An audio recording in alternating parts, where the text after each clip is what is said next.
couple more points about the prairie. We're going to be, a couple more points I want to touch on about the prairie is the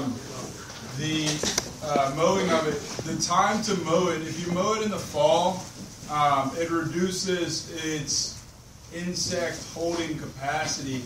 That's because a lot of different insects overwinter inside of the stems of the flowers and the grasses. So if you would mow it in March or late February, it maximizes its value. Also, if you have a large area and you're okay with part of it not being mowed, experiment with just mowing 2/3 and leaving 1/3 unmowed. And then the next year, mowing the part that you didn't mow, and not mowing the part that you did mow. And that just maximizes the amount of insects that can overwinter safely in the prairie. If you're talking about a small, like 30 by 20 prairie, at that point it doesn't matter so much. You can just mow the whole thing each year. But if you're talking about at least like a 1/4 acre or a 1/2 acre, you can get a decent amount of insects overwintering in that. So that's a good pattern. Also, the process that you would go about prairie, the process is first you have it all planned out and designed by July or so, and then you start executing the plan in August. You spray out with a 3 ounce per gallon glyphosate herbicide mix, overspray whatever area that you're going to plant the prairie. If there is vegetation there that is not supposed to be part of the prairie. If you have a very small area and you want to go fully organic, you can do cardboard and newspaper with a heavy weight. I wouldn't do a very large area like that, just because, I don't know, that would be a lot of cardboard.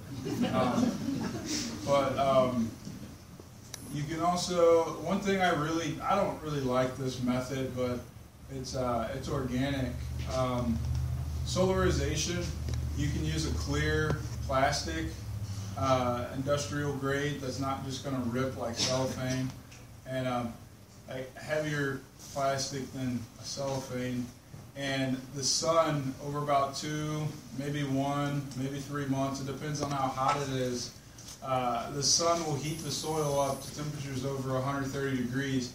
That kills all of the plants, but it also kills all of much of the soil life as well, microbes, and I don't know what it does to the fungus, but it definitely kills the microbes and the bacteria, and releases carbon out of the soil because the plastic raises the humidity in the soil, the moisture in the soil, I should say, by not allowing moisture to escape.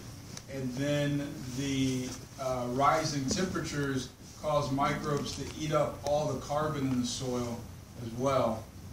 So you lose a lot when you bake your soil. So I don't like that method. I feel like tilling is typically not the cleanest product, because a lot of weeds, especially the weeds that you really don't want in a prairie, nutsedge, Johnson grass, Canadian thistle, weeds that will be long-term problems, tilling doesn't do anything to them. It just spreads them around. Even more by spreading their little rhizomes. And the tilling, the mixing up of the soil structure, and then exposing the soil in that form with no dead vegetation layer that herbicide would leave, you're promoting erosion. So I don't like tilling. I don't like solarization. I think using herbicide by the label is definitely the least environmentally impactful method. Unless you're doing small scale, then you can just do cardboard, which is definitely the least environmentally impactful method. And then we already talked about seeding, October through November. You want to kill the vegetation in August or September. Keep it mowed all year. Do not let it grow up. If you let it grow up all year and then kill it in August, you'll have so much thatch that it'll reduce the germination the next spring. Because prairie seeds just don't germinate great when there's so much thatch. Not many seeds germinate great when there's so much thatch. It becomes like mulch. So those are a few last points on the prairie. This is where the prairie gets even more fun.